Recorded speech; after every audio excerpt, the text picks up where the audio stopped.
السلام علیکم. آخری رمضان کے حوالے سے صرف ایک سوال پوچھوں گی، وہ یہ کہ اگر ہمارے یہاں بہت بارشیں ہو رہی ہیں، اگر مسجد میں عید کی نماز ہوتی ہے تو ہمیں وہاں پر تحیت المسجد اور تحیت المسجد کے نفل پڑھنے چاہیے یا نہیں عید کی نماز سے پہلے؟ ذرا برائے مہربانی بتا دیجیے گا. بہت شکریہ. السلام علیکم.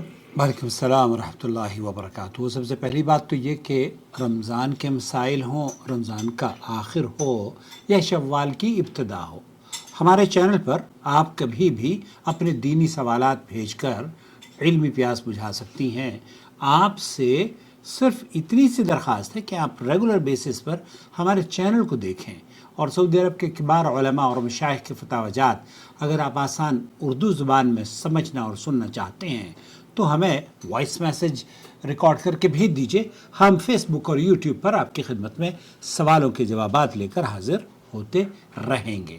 دوستو، بھائیوں اور بہنوں، نماز عید سے پہلے تحیۃ المسجد پڑھنے کا مسئلہ علماء کے درمیان انہوں نے تفصیل سے بیان کیا ہے، اور اس میں مسجد اور عیدگاہ کھلے میدان کا فرق سمجھنا بے حد ضروری ہے. مفتی مملکت سعودی عرب شیخ عبدالعزیز بن باز سے بھی یہی پوچھا گیا تو انہوں نے بھی یہی کہا کہ پہلی بات یہ ہے کہ عیدگاہ یعنی کھلے میدان میں جہاں نماز عید ادا کی جاتی ہے وہاں نبی کریم صلی اللہ علیہ وسلم سے کوئی نفل نماز پڑھنا ثابت نہیں ہے.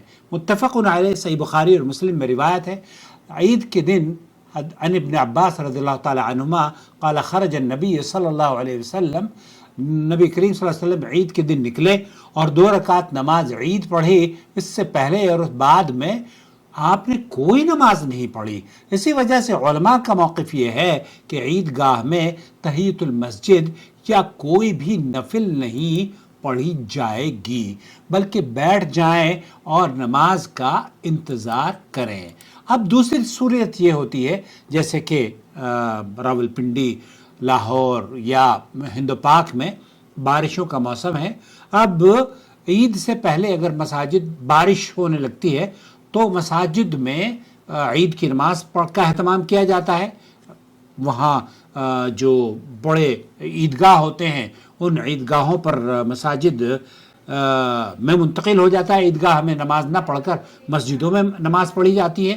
تو ایسی صورت میں جب آپ مسجد میں داخل ہوتے ہیں تو اس حدیث کے مطابق اذا دخل احدکم المسجد فلا یجلس حتی یصلی رکعتین، صحیح بخاری اور مسلم کی یہ حدیث، جب تم میں سے کوئی مسجد میں داخل ہو تو وہ نہ بیٹھے جب تک 2 رکعت نماز نہ پڑھ لے. یہاں آپ عیدگاہ ایک الگ حکم رکھتی ہے. شیخ ابن باز نے بھی یہی فرمایا کہ عیدگاہ کا جو حکم ہے، انہوں نے پوچھا تحیۃ المسجد مصلی العید میں یا مسجد میں تحیۃ المسجد پڑھنا کیسا ہے، یا تحیۃ الوضو. اس کا حکم بھی دیکھیے، کچھ نمازیں اسباب کے ساتھ جڑی ہوئی ہیں. جب آپ وضو کریں گی آپ تحیۃ الوضو کبھی بھی پڑھ سکتی ہیں. جب آپ مسجد میں داخل ہوں گی آپ تحیۃ المسجد کبھی بھی پڑھ سکتی ہیں. یہی شیخ ابن باز نے بھی فرمایا. پہلی بات تو یہ جان لیجئے کہ مصلی العید لیس لہ تحیہ، جو عیدگاہ ہے اس کی تحیۃ المسجد نہیں ہوتی، تحیۃ العیدگاہ نہیں ہوتی. لیس لہ حکم المساجد، عیدگاہ کا حکم مسجد کا حکم نہیں ہے. اس لیے مسجد کا حکم مختلف ہے اور عیدگاہ کا حکم مختلف ہے. بل یجلس الانسان، وہاں انتظار کرے اور نماز کا اپنی انتظار کرنے کے بعد جب نماز آغاز ہو تو نماز پڑھنا شروع کر دے. نہ اس سے پہلے نماز پڑھی جائے گی نہ اس سے بعد نماز پڑھی جائے گی. وَلَهُنَّهُ، کیونکہ یہاں پر وقت نہیں ہے، یہ وقت نہیں ہے. اس درمیان نمازوں کی ممانعت ہے فجر سے لے کر اور جب تک کہ آپ، کیونکہ طلوع فجر کے 10-15 منٹ کے بعد ہی تحیۃ یا جو عید کی نماز ہے وہ پڑھی جاتی ہے.